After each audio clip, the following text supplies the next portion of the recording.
Alright, The Flash has a new origin story in The Flash Year 1. The second chapter just came out today from Joshua Williamson and Howard Porter. The Flash, I'm really digging this relaunch story. We might be saying, why do we need a reboot or relaunch? I don't really know why they're doing it. Probably just had an idea for a story and they're wanting to tell it. But I think they take a pretty good, unique twist on it. They keep most of the elements, the Flash origin that we all know and love from either the comics and the TV show. The recent comics, I should say. Barry Allen loved his mother. Mother was killed as a child by Reverse Flash. They hinted that Barry doesn't know who killed her, so he decides to become a detective. Always late for things. One day gets struck by lightning in the lab, wakes up, bam, he's got the speed powers.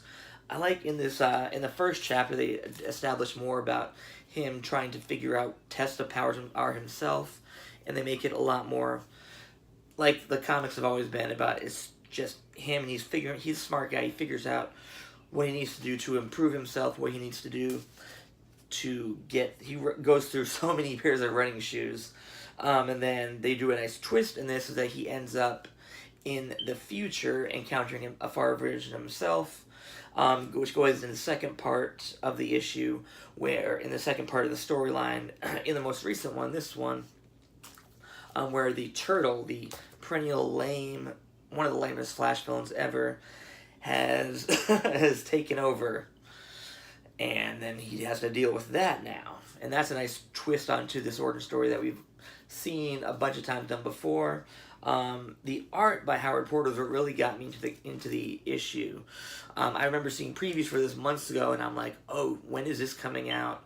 I need to get on board with this, so I got me back into reading The Flash again. I'm going to continue to keep on reading The Flash because I'm hooked on this storyline, hooked on seeing where they go with this origin, and I say The Flash is the good jumping on point. If you haven't been reading The Flash in a while, if you've just watched the TV show, this is a good jumping on point to get into the book. And definitely go pick up The Flash. The first issue and second issue are out on sale now.